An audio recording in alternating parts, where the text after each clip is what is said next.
Thank you, everybody. Good evening, good morning, depending on where you have signed in from. And thank you for joining us today on this beautiful sunny evening. I can see sunshine here in London in September for the 10th edition of Perspectives with Vin. Yes, it's 10 years. It's the 10th edition, not 10 years. It's the 10th edition of Perspectives with Vin.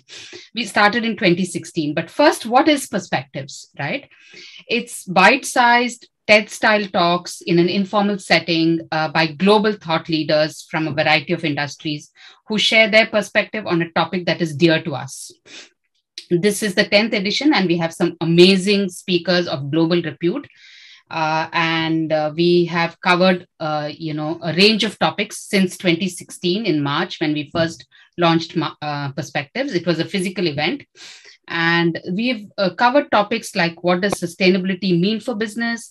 Is automation truly transformational?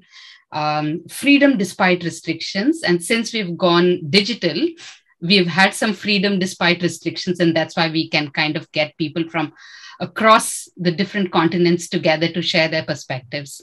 So at Win, we like to celebrate the innovation that occurs at the intersection of different disciplines. And we believe that innovation as a result of bringing these different perspectives together to the table is lasting. And we live this every day. We have a very multicultural team with people of 15 different nationalities and from multiple industries working together at Win to digitally transform everyday work processes for the deskless workers, making everyday work life simple with digital tools from the word go. Today's topic is digital upskilling, the human dimension, and that's because we believe that to be digital, we need to be more human. And we have eminent speakers from the energy, telecom, technology, and services industries from India, from the UK, from France, and from the US. I'm tempted to say from the Silicon Valley because that's more fashionable, but yes, from the US. And so let's get started. So we have six speakers today, and each one of them will share their perspective in roughly 6 minutes. And to the audience, please feel free to share your perspectives via chat, and we'll post these questions to the speakers as we make progress. And if we have time, and if you have some extra time and can stay on for an extra 15 minutes, the speakers have kindly said that they can stay on an extra 15 minutes. We will kind of, be there for answering questions and answers. So let's get started from the east to the west. We start with Adesh Goel. Adesh Goel is Global CHRO of the Global Management Committee and a member of the Global Management Committee of Tata Communications, a company with 2 billion revenue with a communications network that spans across 500,000 or more kilometers of subsea fiber and more than 210,000 kilometers of terrestrial fiber. He is an accomplished global human resources leader with a proven track record in creating human resources strategies that enable the business strategy to create long-term success. He has conceptualized, innovated, designed, and implemented digital strategy for HR through creation of intelligent platforms and consumer-grade employee experience. Tata Communications has been constantly rated as a best employer and a great place to work, and multiple times in several countries, including Canada, Hong Kong, India, and Singapore. And the company has also been rated as a best employer for women. Am I not happy about that? I'm really happy to hear about that. And considered as a thought leader in human resources and digital transformation, he has a passion for community service and has been involved in several community projects. He's a teacher of the happiness program of Art of Living that includes meditation and yoga. Ladies and gentlemen, I present to you Adesh Goel. Hello, everyone. Thank you, Mara. So excited to be part of this panel and this event. I'm going to share 6 minutes and 6 ideas. And more importantly, I'm looking forward to hearing more ideas from my fellow speakers. It's such a great learning opportunity, and digitally that too. So the first idea, when we talk about digital skills, future skills, it tends to give an impression that we're talking about skills that are going to be needed in future. Now, that's actually not true. These are the skills that we need today to create the future that we are going to create or the future that is actually getting created. So we need to do something about it now, both as companies and individuals. The second one is, just like there is half-life of carbon, there is half-life of skills. 20, 25 years ago, one could work for 40, 45 years just with one major refresh of skills. So in a way, the half-life of skill was about 20 years. Today, I think is about 5 years, and it's getting shorter. So everybody must learn. And it really, when you talk about leadership, it really has two aspects. The first aspect is, as a leader, what you're going to do for your team and what you're going to do for the company, so that people can keep learning as much as possible. However, there is one new meaning that has just come up, at least from my point of view, which is self-leadership. We as individuals, no one actually must depend only on the company or their employer or their manager for learning. Just like we spend time and our money on recreation, vacation, and eating out, we must make learning a personal priority and spend time, I would say even our own money, continuously for learning. That, is really an imperative today. So half-life of skill is reducing, and it must become a personal imperative in addition to, even a bigger imperative for the companies. I think the third thing is digital learning, our digital skills when we talk about, obviously they need to be delivered digitally, right? So we at Tata Communications have taken a platform approach. Now, platform, the meaning has been changing over the years. So the platform that I'm talking about means it's intelligent. It is able to serve the right things to right people. It's able to guess who you are and serve you the right things. Your learning needs based on what your current or future needs are, or future needs might be. It is able to hyper personalize for you. It is learning on a continuous basis so that it becomes better and better for you. It's got no controls, right? It's open. You can learn anything that you want, much like you could watch a program, any program on Netflix once you get the subscription, right? The learning is in bits and bytes. You can, choose to stop and start whenever you want from anywhere. It's available 24/7 by 365, and you're learning all the time. What we have seen in the last 3-4 years is that people are learning at all types of hours and at all types of locations, not just what learning used to be, typically at a workplace or in a hotel or in a resort. And there must be self-developing communities. Somebody should be catalyzing it so that communities really create the magic. No one person can create it. So to make all of this happen, this is really a product management job. And, there needs to be more and more product managers in the people function in the company so that the right products can be created for the right impact. The second aspect of platform is that there must be consumer grade experience, right? So most of the B2B products that are deployed in enterprises do not have or have not had consumer grade experience. So we are seeing the leading edge of that. And after implementing, what we have seen is the learning has gone through the roof and people are just learning. And this has really created a change in the culture where it's really become a learning organization.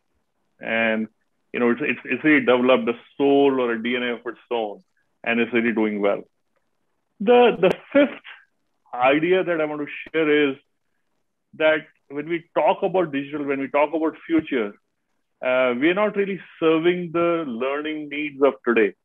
We are serving the learning needs of the future, which are going to create impact in the future. So how do you connect the dots in the future?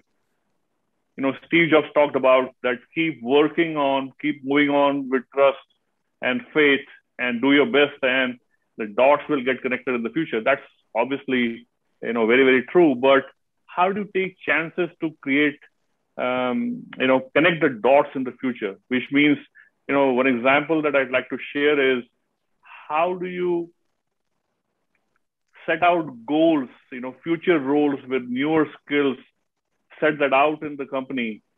It's like watchtowers that you set up for the ships to sail towards it, right? So employees really start making the journeys and make their best efforts to look at the roles. By the time the role comes, they are ready for the roles. Right? That's really what I mean by connecting dots in the future. And the last thing is, how do you measure it, right? So through all of this, what we have seen is that our learning days in the last 4 years have nearly trebled. They've gone from 3.5 days per employee per year to 10.4 days. And even before the pandemic began, we are delivering 90% of our learning globally. And that's 12,000 employees in more than 40 countries. So those are the 6 ideas I wanted to share, and I'm now looking forward to hearing more from my fellow speakers. Over to you, Mala. Yeah, thank you, Adish. That really resonated with me about self-leadership and learning every day. And from here, we'll move on to Chila. Chila, you're in Paris. Chila Kohalmi-Monfils is the Innovation Ecosystems Director of Engie, which is a 60 billion euro revenue company with a presence in 70 countries. Chila joined Engie in 2011 as Strategic Projects Director in Budapest, Hungary. She later became EVP Strategy, New Business and Digital for Asia Pacific before taking on her global role in innovation in 2019. Prior to Engie, Chila held senior functions at various energy companies in Hungary, including the MOL Group. Starting her career with Unilever, and that's another common connect. I started my career in the FMCG as well. She was head of business development projects in Europe and Latin America. And later at the Boston Consulting Group, she developed new business opportunities and managed change projects for corporate clients across the world. I present to you Chila. Thank you, Chila, for joining us. Over to you. Thank you very much. I'm very happy to be here in this illustrious crowd. What I will be talking about when I was given this topic of digital upskilling and the human dimension, I mean, there's many, given my role in innovation, there's many use cases I can think of in our operations where we're using this. But I'm going to talk to you about one which is very close to my heart, which is about energy access. Energy access, with meaning bringing an electricity to those who have none today. And so this is one of the big challenges the world faces today. So energy access is a construct of various startups that we have invested in and bought in the past couple of years. But they are today the leading pay-as-you-go solar home system and mini-grid providers in Africa with operations across 9 countries. And so far bringing electricity to 1.2 million unserved customers, meaning impacting the lives of over 6 million people with new electricity. So and with green electricity, obviously. So what does this have to do with digital upskilling? I mean, apart from upskilling the customers who are paying for this electricity with their mobile phones and will never see a paper bill in their life, it is really the upskilling of the workforce that makes this possible, that makes this happen. And you can imagine that we're serving customers in rural Africa, like I said, in 9 countries over a vast area of over 1.6 million square kilometers. And really the bottom of the period population in rural areas where there is no public transportation, but sometimes not even road transportation. So how do you organize for such a task? Obviously, the only way to do that is relying on a network of contractors who are locals and who can do the installations and the maintenance for you. So NG Energy Access today has over 1,200 contractors who have to do these works in this rural area. So the challenge, of course, is that how do you manage 1,200 contractors? How do you manage the quality of the works? How do you manage your stocks, because you're giving these contractors your equipment, your spare parts, etc. How do you manage for quality work, customer satisfaction, but at the same time maintaining low cost because you're serving the bottom of the pyramid? And how do you have your data with regards to where your installations are, etc.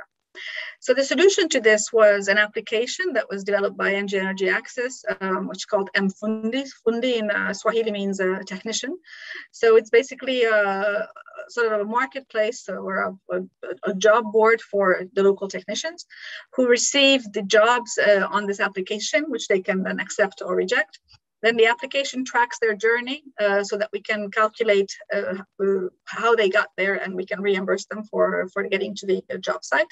Then there's a wizard that tells them step by step what needs to get done for the job, for which they take photos for every step of the way, which is giving them data on the customer, on the location, obviously through GPS, and on the quality of the job done. And so the app also, by virtue of this app, it also manages the stocks, because they take the QR codes of the various equipment that they're installing, deinstalling, handing over, etc. So at all times we have full management of the stock situation, and of course the GPS coordinates, because many of our customers don't actually have addresses per se.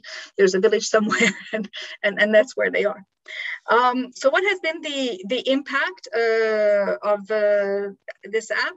Well, first of all, we have over 97% quality data on terms of the installations, the GPS coordinates of all of our installations, with all of the spare parts that we know where they are at. Second of all, through this, we managed to automate the calculation of the commissions and of the fees that we have to pay the technicians, which means that they get paid faster. And this, of course, helps us spread the word more, and they're much keener to work with us. Third of all, of course, it increased the quality, because first of all, because you're walking through step by step what you need to do. But second of all, because you need to take a picture and there's a remnant of that picture, you make sure that you might do a good job because somebody will be checking that. And as a virtue of that, this decreased the service time of each call by 30%, given that we're giving them directions to call the customer, make an appointment, how do you get there, etc.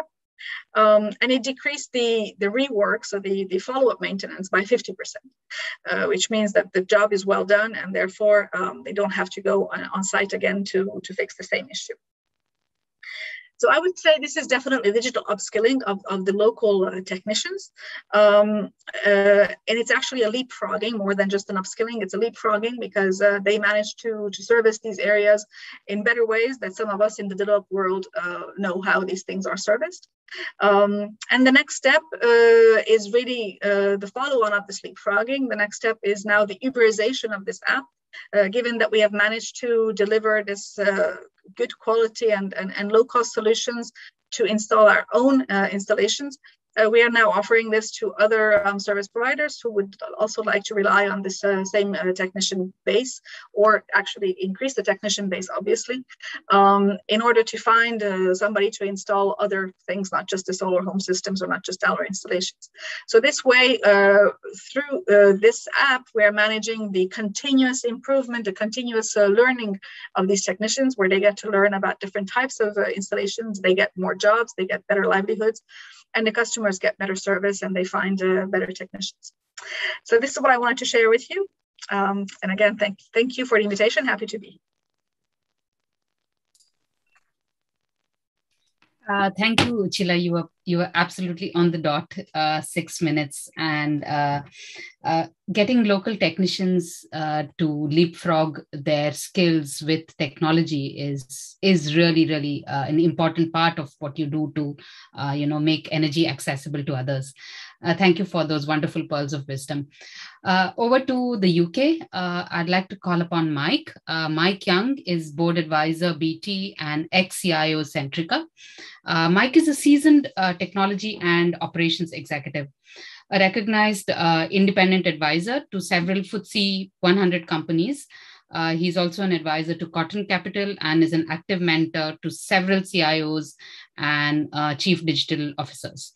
Mike's former roles cover a multitude of cross-industry corporates such as Centrica, where he was group CIO, responsible for delivering their end-to-end digital enterprise, and group CIO at Dentsu Aegis as well. And he was COO at the Post Office and has held a number of senior technology executive positions in both mobile and terrestrial networks.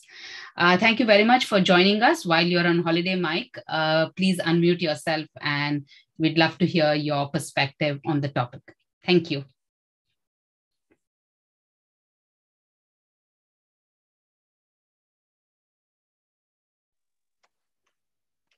Hello.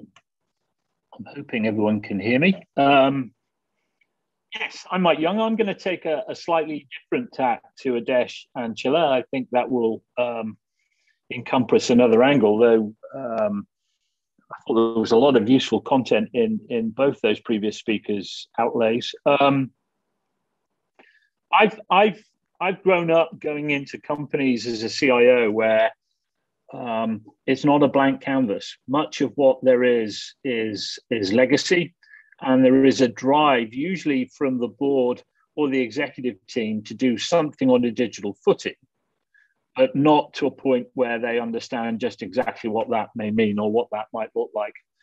And I've been lucky enough in most of the jobs that I've had to be given that envelope to push the digital agenda in companies where the culture, the value system, even the way they operate is actually the opposite to the digital endeavor you really want to push through on. So I'm going to talk through some of the lessons I learned, some of what I've done and have passed on to the informers and the BTs of this world around what it really means to bring your people along a digital journey when you're doing a transformation that requires fairly significant upskilling. And I do think there is a tendency, I think, as people tackle this in the various corporates that they work in, to look at the tech and the business process first before looking at some of the fundamentals. And for me, the fundamental around digital upskilling is it needs a pretty robust end-to-end people plan from the board right the way down to the coalface. There needs to be skills in each of those forums, the board and the executive team. And as you get lower down into the organization, those skills need to be more broad spectrum across the piece. And that often means, in part, a change in culture. It sometimes means a change, or certainly a review, in the values. So I'm used to that type of process. And certainly if I think about my last role as a group CIO at Centrica, Centrica was known as an entity in the energy and services sector that had a lot of legacy. And my job, the simple remit I was given by the board, was to digitize everything, which is a great remit for a CIO to have. But you do recognize that the anchor chain, the one that's probably going to take the longest, isn't going to be making the right choices around the tech, using the out-of-the-box type processes that may come with that tech. It's going to be bringing the people along on that journey so that they can use the digital assets that you're choosing to go with or choosing to build. And often you're moving an organization that is well-versed in waterfall coding and delivery, as opposed to any type of agile or scrum team or DevOps type structure. So there's a much more meatier type process you have to map out to bring people along that journey. And you can't avoid the fact that some people that are running the legacy, realizing that is coming to a conclusion, will be looking either to jump ship, if we're being perfectly honest, to leave the corporate and go somewhere else where perhaps the skills they've got may be useful, when in actual fact what you're probably best trying to do is keeping them and helping them traverse from the legacy onto the new, and then retaining them and training them further and further so they become more adept in what the future may bring. So I am well versed in sitting down with the Microsofts, the AWSs, the Salesforces, the leaders of those companies, and having a conversation that says, I want you to invest in a digital academy for my company. I am choosing some of your applications. I'm going to use some of those applications, and I want you to help me find people that we can train and become much more adept at using the applications than perhaps they may have been in the past. And I'll draw one example. It's a slightly unfair one, but certainly in Centrica, when I landed, there were a lot of Salesforce type platforms, all of different configuration, all of different software types. None of them were the same. None of them were shared. And the truth is, I didn't have one single person that was admin qualified, a week-long course on how best to use that from an administration point of view within the enterprise. So often we buy things off the shelf like we might do in a supermarket and try and work it out as we go along. And that's never the right way to do things. So I've never owned one, but I'm told that if you buy a Ferrari, you have to sign up for a driving course because they're not willing to let you have the Ferrari out of the factory until that you can prove you can drive it. And I would argue it's a similar adage when you're using SaaS type solutions in the new world than it might be on the legacy solutions that you might be well versed in. So digital academies are a big part, I think, of how you solve that for your employees, and getting your major vendors, suppliers, and partners to play a part in that is pretty important. Then I would argue you need to look at super users, those that are getting to an apex in using the digital solutions in whatever form they might be. If they're proving to get there quicker and they have an innate skill of passing some of that information on, and using them as digital champions or as super users is a pivotal part across the organization. Get them to be your flag bearers, get them to bring the rest of your employee base along on the particular digital solutions that you're looking to put in place. And then show as an employer, which I think my past employers have done, that you're in the game for the long run, that you have a robust people plan. It's a multi-year people plan where you're going to support in-place apprenticeships that might be digitally orientated, in the workplace, digital MSCs, and you're going to support people in the data science PhD agenda that they may have, because there's a reward for that in the corporate if they're willing to play a part in paying people for some of those important qualifications. And you can map that out pretty finitely and ensure that you have a retention process that sits there so the people you educate stay. And then fundamentally, line managers, the people that hopefully have grasped the digital agenda on your behalf, are ensuring that as they do their appraisals on each and every one of their people in their teams, that they're giving them due regard for the journey that they've traveled in terms of their training and in terms of how they've adapted. And they're also mapping out on a year-by-year basis what their next steps might be. And then the reward process, bonus process, whatever it might be the company uses, needs to reflect the journey of the individual as they go down that particular route. And then, of course, when you need additional voice and maybe transparency, setting up guilds that allow people to talk in their own right around what they might be working on in on the cloud, what they might be working on in relation to a particular code set, what they might be working on in terms of within their Scrum team, so people can learn. And you might run those in a lunch and learn type process. You might use them in any other type of endeavor across the corporate. But the most important thing is that they're run by the teams. They're not run by management. It's a place where the actual people that are doing the work can sort of let their hair down to a degree and talk about the pros and cons of some of what they're doing, and everyone can chip in and learn and comment and push the agenda forward. And management can often get invited to those guild type calls. I often did in Centrica, and they were a very good learning forum, but they're meant to be a forum where people that are actually at the coalface doing the work can let off a bit of steam in a constructive way and work through what they think is best practice. So everyone learns from one another as a consequence. And then last but not least, digital labs. I marvel at the fact that we don't often in corporates, and I can say that because I see it on a day-by-day basis, we don't often ask our customer what they want or what their experience is. So bringing the customer into a digital lab and asking them about their experience around a particular platform choice that you're looking to make or an upgrade you're looking to make as to how they feel about it. Was it intuitive enough? Was it clear what you needed to do? So you can learn from the customer. I think that's pretty important too. And certainly in Dentsu and in Centrica, we had digital labs where we brought the customer in and the engineering teams could look and see and evaluate what the customer's saying in order to adapt what it is we were putting in front of the customer, either in the digital channels or on the web. There's a whole host of learning in that, but it's taken many years to bring that together. And that's indeed the framework that's now being put in place in places like BT, who are now starting their digital transformation. And I hope that the people that are on the call, there may be some little cherry bits there that might be useful as they think about their own digital transformations.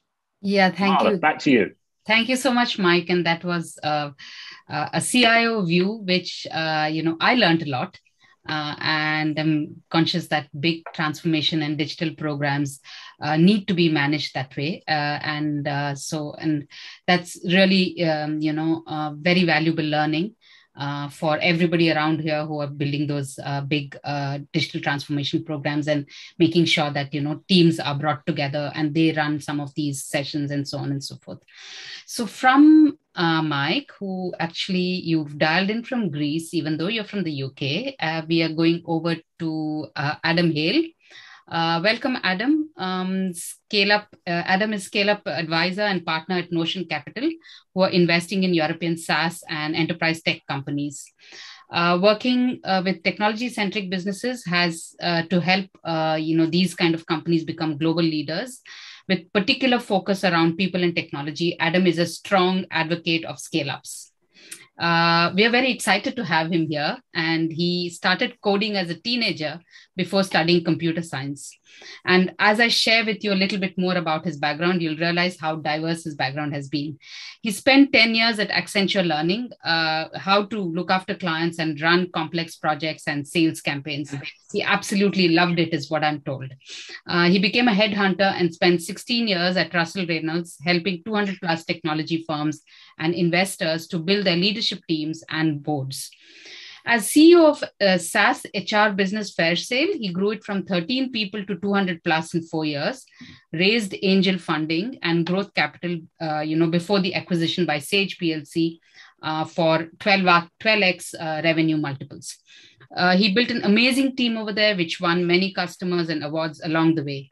He's an author and wrote Lobster Tales, and I managed to read some of those tales, Adam, to tell the scale-up story and to describe a framework of purpose, focus, customers for life, innovation, and team. And he is a Brit who has worked globally for a long time and for North American firms for 26 years. And he's an NBA fan, and he's a frequent road cyclist on Zwift and IRL. I had to look that up, and I realized that both of them were digital communities. Over to you, Adam. Thank you. IRL is in real life. In real life. Okay. In real life. I hope you can hear me okay. I just want to make 2 points here, and I'm really glad that I'm going fourth, and I want to pick up on some of the things that Adesh, Chilla, and Mike have said. And I want to make 2 points. First one is that if you read annual reports, for the last 40 years, they've been saying our most valuable asset is our people. However, up until now, boards really haven't understood their people. So 20 years ago, the only thing boards understood about their companies were the numbers, the finances. We've been through this incredible period of reinvention around the customers. We've seen the total re-engineering of marketing. And so now boards understand their finances and their customers. However, they're now on a journey to genuinely understand their people, and it's finally coming true. And this is super important because every organization is made up of great people, but that change has profound implications. And what I actually see is I see the HR function becoming a people function and going through the same kind of transformation that the marketing function has been through over the last 20 years. HR used to be personnel, but a people function is very, very different. It's about automating all of those processes. It's about building intelligence in. It's about making decisions on people that are based on data and insights and not guesswork and spreadsheets. So that's a really profound implication that our most valuable asset of our people is genuinely coming true. However, what's happening at the moment, this is the second point. This is the most competitive market for people that I have ever seen. And I'm really old. I mean, for those of you who remember the internet run up in 1999 and 2000, that was a crazy time. That was when people talked about the war for talent. It's worse now. It's harder to hire, retain, engage, and manage people. And a lot of that has been driven by the digital upskilling. So, for example, in the UK now, where I'm sitting, this is not my living room, by the way. In the UK, where I'm sitting, software developer is now the number 3 job vacancy in the UK. The number 3 job vacancy. That is astonishing. 5 years ago, it was like number 20. So as an example, Audi, the car company, have recently announced they're going to hire another 5,000 software developers. I mean, the numbers are just off the charts because the point is, it's not just technology businesses that are going digital. It's everybody that's going digital. And that's just driving this extraordinary demand. And just to contrast it, yes, I did do a computer science degree in the 1980s. Whenever I told anybody what I was doing then, the response was always the same, which was, oh, I am sorry. Then they say, what did you apply for? Thinking I'd applied for engineering or chemistry or something sensible. I said, oh, no, I applied for computer science. They go, oh, that's even worse. So it's gone from this kind of almost joke niche subject to something that is literally the center of the world. I mean, who knew, right? That has huge and profound implications all the way across your business, no matter what business you're in. Because unless you're going digital, you don't have a future. And that applies in any organization. So these two things are really changing the world fundamentally. Most valuable assets are people in every business and also the most competitive market for people. And that means that everybody needs to work as hard as they possibly can to hire, retain, mobilize, engage. Salary costs are going up. There are all kinds of implications. But I completely agree with one of the things that Mike said, which is that this is never just about technology. This is never just about process. This is never just about people. This is always, all business change is through people, process, and technology working together for a combined objective. And that's the only way any business ever changes. So those are my two things. Back to you. Thank you, Adam. The one thing that really, really resonated with me is about people, data, and insights, and the fact that the people function is becoming more data driven, and that's something that we are very passionate about, and we are doing that with the deskless workforce, not just what you're seeing with the knowledge workers. So on that note, I'd like to kind of move to the Silicon Valley from the UK. And I'd like to introduce Ashu. Thank you, Adam, of course. And Ashutosh Garg, he has over 600,000 research citations, over 50 patents, over 35 peer-reviewed research publications. And he, having been the Outstanding PhD Thesis Award from the University of Illinois at Urbana-Champaign for his PhD thesis in machine learning, it's fair to say that Ashu is one of the world's expert in machine learning. He is CEO of Eightfold, an AI-based talent management company. And he's also the co-author of the book, What's Next for You, the Eightfold Path to Transforming the Way We Hire and Manage Talent. he's going to share with us his perspective on the topic. Thank you, Ashu, for joining in, and really appreciate it's quite early in the morning and you're probably just back from your school run. And thank you for joining us. Thank you, Mala. And thanks, everyone. It's always tough to be the last one, and pretty much from Adesh to Adam, right? Most of the things about people, how important they are, upskilling, process, everything has been talked about. I will give you a slightly different perspective around, like, we are an AI company. So why AI? Why do we even need that in this whole process, right? There's a starting point, right? So we are an enterprise company in the AI talent space. One of our very large customers, we were looking at some of our data, and what we found is that the adoption is good, not great. Around 60% of the people within enterprise are using our product for talent management. Like, employees are signing up to our career hub, using it to discover internal job opportunities, learning materials, and so on. Other 40% are not. As a customer success, the first thing is that what can we do to increase that adoption?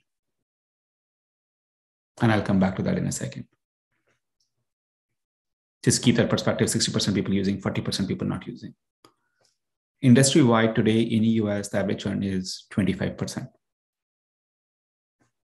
Roughly 66 people are on this call today. That means 15 to 20 of us won't be in the same job in a year from now. That's just a fact. Now, what happens with AI? Upskilling is top of the mind thing. Mala said that, yes, Ashu got an outstanding PhD thesis award in machine learning. If she had said that Ashu got an outstanding PhD thesis award in AI, I would have been even more thrilled, because machine learning is so last gen, right? It's all about AI these days. So every individual is thinking about upskilling themselves. Every company is thinking about upskilling their talent. But the biggest challenge that I see with individuals, having been an employee in numerous companies myself, is then what? I go out for dinner with friends, drinks, come back, I'm like, okay, I need to study something. I pick a book, I go to internal career portal, I do a course. 3 months later, I'm like, okay, now I'm overqualified for the job I'm doing. I need to look outside. This is what happens when we go on a tourist run to London without any stop in mind, right? We go keep meandering through the roads and we stop sometimes randomly, right? With AI, what we are able to do is understand each person's career path, what they have done till date, what experiences they have had, and use that to better understand where they can go, and then guide them with learning and upskilling opportunities with a destination in mind. You are a software engineer, you want to become an AI data scientist. These are the 3 courses you need to do to get there. And this AI data scientist is the position within the company. So I am, as an employee, working towards a goal to take another job within my own company today. So let's go back to that example of a large enterprise I was saying, 60% people using, 40% not people using. The churn rate of those 40% people is roughly 50%. And the churn rate of the 60% people is probably under sub 5%. So people who are engaging, looking for a career path within the company tend to stay much, much longer with the company. Their churn rate goes down dramatically, which is a huge, huge value to the enterprises. So instead of people aimlessly doing things through AI, we can guide them around where they can go, what is the art of possibility. Because Adam made a great example about Audi, right? Hiring 5,000 people. But probably the issue over there they will run into, Adam, is also that they will have to hire another 10,000 people because of the churn. So if you can reduce that churn, life becomes much, much easier, right? Second part is switching topics. Every company talks about diversity. California has made the law that if you are a 7% board, of a public company, you need to have 2 women. Isn't that insanity when 50% of our population is women? More than 50% of our graduating class is women. more than 50% of the people entering our workforce are women. And less than 10% of the CEOs of Fortune 500 companies are women. That is insanity. So every company has gone out, set a goal that we need to have more diversity candidates, we need to have more women. But guess what? We then keep looking for people who have done the work. I want to hire a data scientist. I need to hire a woman, but I will only hire the women who are a data scientist today. I'm never going to solve diversity through that. The only way I will solve diversity is by looking for people who have the potential, the women who have the potential, who may not be a data scientist today, but can be data scientists in 6 months from now. And with AI, I can understand the learnability of each person, adaptability of each person. What broad experiences you have that may not match verbatim to what I'm looking for, but those things can be acquired very quickly. You're a signal processing expert, you can become a machine learning person quickly. And AI can help us do that. So I feel like AI is no longer good to have, it's a must-have thing for organizations as they think about reducing churn, providing career path to their employees, improving diversity.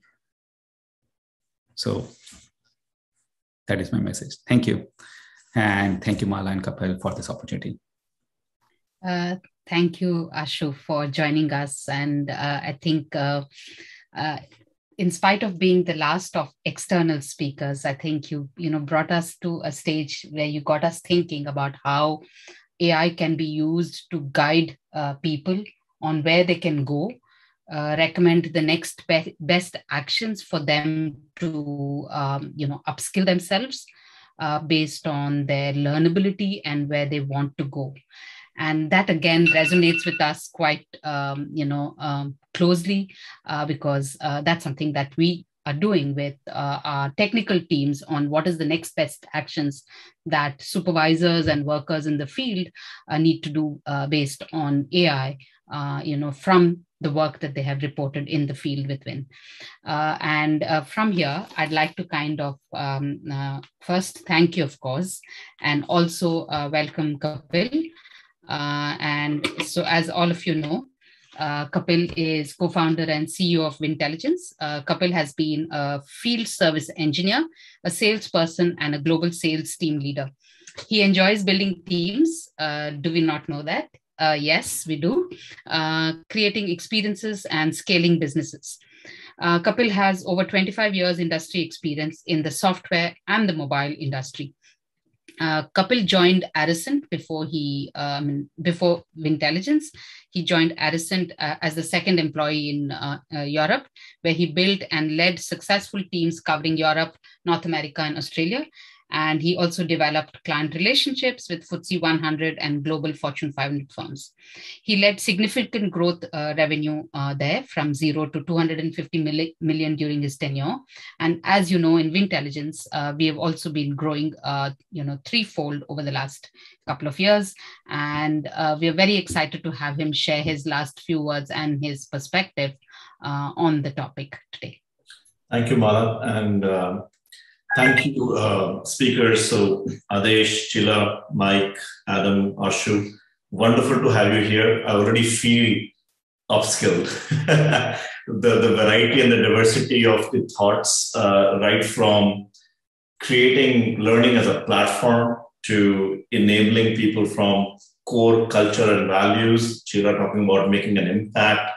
And Adam, bringing it together on everybody's going digital. It's not just the tech industry. And Ashu, bringing in the element of how AI can guide the human beings to achieve their potential. It's just fascinating to be here. I also want to thank everybody in the audience for being part of the Perspective series. And this is what we bring to the table, right? Is the diversity of thought, is the diversity of experience that we can all learn from and hope to be a better person tomorrow. I won't take much time. As Mala says, it's last words. They're never last words. I'm just going to share a few stories that are close to my heart. The first one is very personal, and it goes to the point of upskilling in a very different domain. As a small business, we support a whole lot of our own vendors who are single people or two people offices. So I'll take the example of our gym instructor and our yoga instructor. And this is around the COVID timeframe. They used to come to the office, we used to have classes. And then as COVID struck, both of them were practically, they didn't know what to do next because, there were no offices. Nobody was traveling. And I must point out that some of the engineers in this audience from our office, they actually took their time to what I would say digitally upskill these two ladies to teach them how they can use Zoom to connect with the workforce out there and their own clients to give yoga and fitness sessions. So for us, it was the first time I would see that the relationship of learning moves from one-to-one or one-to-many to many-to-many, right? This is a very small bite-sized session between an engineer who loves to code in Python. He's part of our team, Marco. And these two ladies struggling to figure out how do I survive in this economy. And within a few days, they had a business booming on the digital side. So that's just the first story I wanted to share, that it's not for the lack of expertise that you can't learn. You just have to make those connections. And I think digital has a great role to play to connect people across the world. And in this case, Marco, the expert, training two people who really don't know how to kind of utilize their Macs or their iPads to kind of get their expertise across to the world. And I think we have seen that all through COVID, that digital is here to enable that. Now, what are the enablers there? The enablers were Zoom. Everybody knows how to do Zoom, right? It doesn't take a lot to understand. So effectively, you got to make the interfaces super simple. And I think, Adesh, you talked about the consumerization. Mike, you mentioned bring the customer in the room. People have experience of behaviors which are super simple that they can use. Then you can get on to the digital journey. I don't think there's anybody today in most parts of the world who doesn't know how to use a mobile phone. So you got to deliver more and better experiences on that front. The second story that I have is more around purpose and values and a common agenda that all of us follow or face, which is the whole sustainability net zero environment. And the reason I picked that up is it's adding 3 times the complexity for large organizations, whether it's automotives, manufacturers, energies, utilities, telecoms, to deliver their plans in time on budget. Because what would take a set of people to deliver the regular course of projects, now you need to deliver 10 times more with the same set of people. So the UK itself, we have a need of about 400,000 new jobs to what's called the net zero workforce. That's just the UK, a small island, right? When you expand that across the globe, we're looking at not only upskilling, but bringing close to a few million people into the workforce every year to enable the net zero and the sustainability initiative. So we feel that we are making an impact over the last 18 months through COVID and now as we are servicing the utilities, telecoms, and energy markets, where we are enabling organizations to deliver 10x of their projects. And they can do so by smartly mobilizing their experts, by connecting them remotely with new employees, with less skilled workers out in the field, so that they can efficiently coach, supervise, and train them to do their job first time right. And to Ashu's point, the artificial intelligence that's being made available on our systems guides the users in the field to follow the right instructions and do the right things at the right time. So these are the 2 stories that I wanted to bring to the table, that the many-to-many relationship between experts around the world and people who want to learn and get to the next level will happen. It's going to happen now, and digital is a great enabler. And secondly, the big purpose of going sustainable energy and sustainability, we all have to do our part in making those connections between the experts within the organizations so that they can deliver a better upskilled workforce. Close to 12 countries is where we could deploy our solution in the last 12 months in 5 different languages, all the way from Africa to Hong Kong to Australia to US to Portugal. And our biggest learning was it's people. You give them simple to use interfaces, you connect them with the right experts, and you can actually get a first time right behavior out very quickly. So that's us and our stories. Once again, thank you everyone for joining. And let me just open the floor for questions. As we said, that we will stay on. And if there are any burning questions, I know there's a debate already that started on the chat group that anybody wants to bring up. Please bring up your questions, unmute yourselves, and Mara, over to you. You can help bring that together. Let me share a question that's coming to me, and I'm going to open it up to all the panelists. The first question is that what are some of the top tips, one or two that you would give your audience for them to implement in their organizations on digital upskilling of their workforce straight away?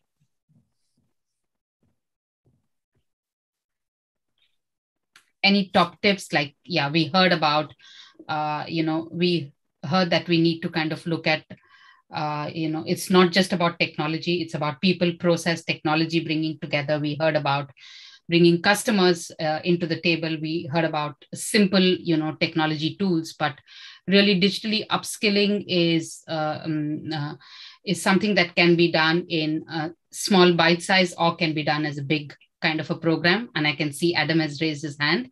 So Adam, over to you to answer that question. I'd say two things for any organization starting this journey. First one is understand your people. I have worked with organizations where I've asked the CEO how many people there are in the company, and they don't know, or they know within 10%. So the first thing is just understand your people and make the effort to actually kind of have the insights, the data, the understanding of where you're starting from, because otherwise it'll be just garbage in, garbage out if you don't understand what you're doing.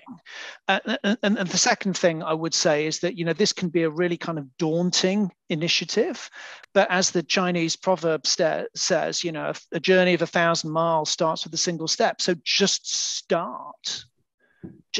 Don't just put it off. Just start. So two things.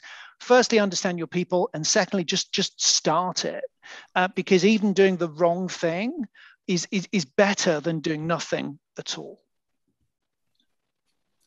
Yeah, that's a great one. I mean, it is about understanding people and getting started rather than doing nothing at all, right? And I suppose unless you do that, there is no moving ahead. And I can see Adesh would like to share his views also on that question. Where do people get started, Adesh?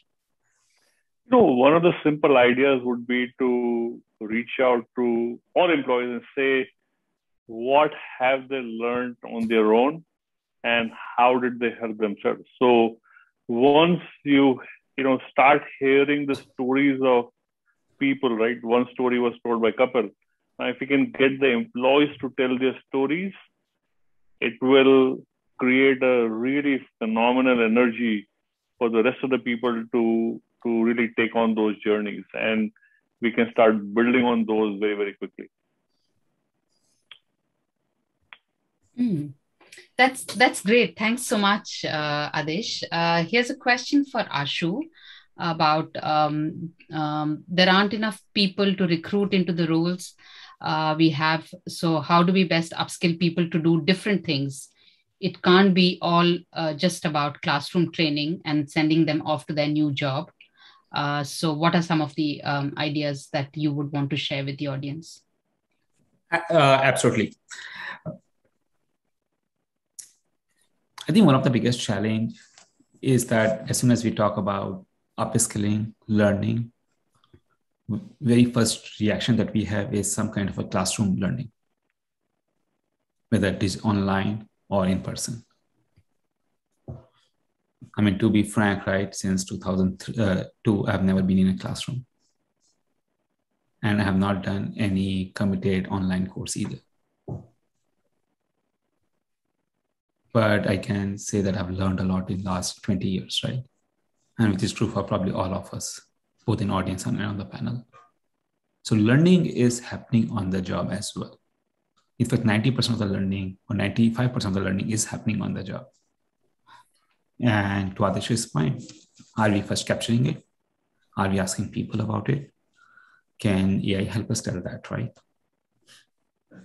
And what I say is that even when you're hiring people, right, don't look for a perfect match.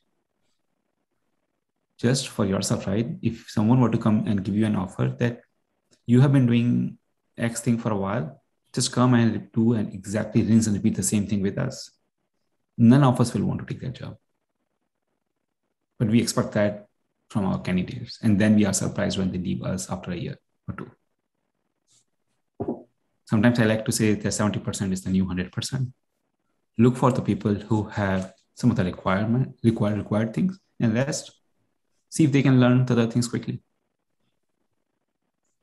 And then empower them, enable them with both the content, online learning material, lightweight classroom learning, so that they can upskill themselves on the job quickly. Make sure that every job they are doing on a daily basis, they are learning and inching forward towards the next thing.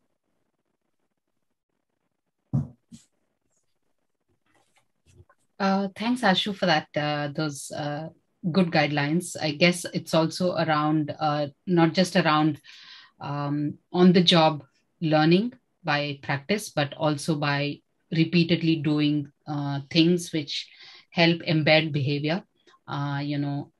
Standardization of some ways of doing things also kind of embeds the right behavior, along with potentially AI providing inputs on what is best practice, for example, or having experts being able to use technology tools to digitally communicate with the people who are learning. I can see Kapil raising his hands. Kapil. Yeah, just want to share another story.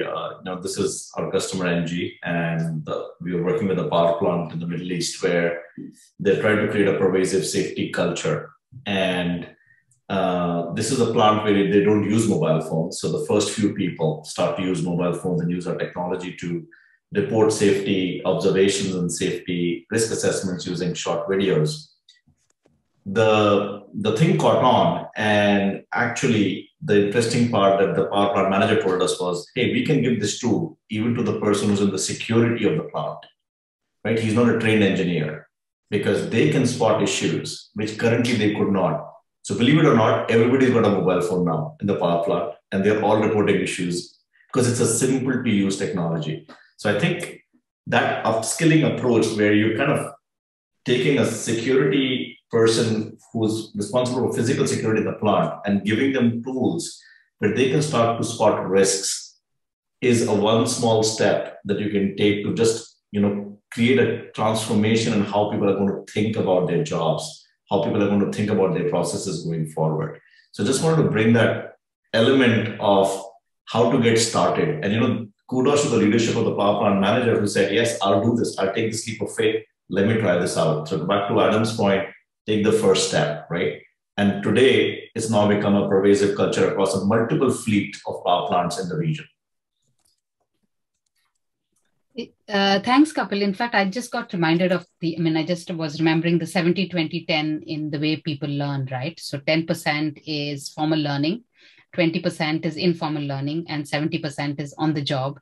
And I guess one of these, what you just shared very much resonates with the fact that people are using all their senses to report safety, talking, showing, and observing, being mindful. And as part of their on the job, they are learning to become more proactive in terms of how they address their job from a safety perspective as well. So there's one last question here, which is around attracting a more diverse mix of people to take up the skills or roles that social norms tell them is not fit for them. So I will just open this, and I guess I'm probably looking to any one of the panelists who are willing to take that up to answer. Yeah, I'm happy to take it up briefly. See, take any job today, and you'd find enough examples in the society, in the industry, in the sector that you are in, where a lot of diverse people are doing that. So if you were to look at the competition, if you look at the whole landscape, you will find all types of people are already doing it. And if you study it a little bit more, you will start seeing their success stories. So, just looking at what people are already doing and building that into inspiring stories would, get people to start doing, right? Get moving. Because sometimes you're just stuck with it's possible, not possible, nobody has done. I think the second is create an environment that let's do this as an experiment. It's okay to fail, right? Because nobody wants to take a chance because nobody wants to look stupid. So how do you create a safe environment by saying we're going to do an experiment and let's see whether this works out. And if it doesn't, then say, oh, great, it didn't work. Let's figure out the next way to get it done, get inspired by Thomas Alva Edison. Thanks, Adesh. I can see Chilla has raised her hands as well. So we'll just take Chilla and Kapil's responses. And I'm conscious of time. And then we will... okay, so it's Chilla who's raised hands. And yeah, go ahead, Chilla. Yes, I agree that, role models help a lot in terms of getting people's interest and actually talking about what that job actually entails. Sometimes there's some sort of myths around what that job entails. Once you make it a little bit more accessible, what is the everyday, we're doing employer branding campaigns, what does an everyday job of a woman in digital actually consist of? It does get us a lot more interest. But I think the other side of the coin really is how do you break the view that women have with regards to expectations in that role? So we've had women who rejected the positions which they were completely capable for, which they actually applied for, because they thought it wasn't something that they could work around their, work-life balance, having small children. So I think this is where a lot of attention needs to be paid, and actually something that shouldn't come out once, the person rejected it, but it should come out during the conversations. And how can we make it easier for them to, especially after COVID, I think we should be able to assume that people can work from home at least part of the time, that there's just so many things that you can do having a family. And I think this needs to be proactively pitched, not just, what the job is, but how can you make it work? It shouldn't be the opposite, that people think that there's certain expectations of you working day and night, and you probably won't be able to perform. Thank you. Ashu, do you have a final thought to share? No, absolutely. And I think I will just add one more thing. I think what Adesh and Chilla said is spot on. But to Chilla's point, I think the onus is on us as well, as like in my case as a father, right? That childcare, as an example, how much we are stepping into making all these things mainstream, right? I mean, many of you know today, right? I joined late because I had to go and drop off my kids, right? And this week I've said that I'm not going to do any evening or morning calls because I have to take care of my kids, right?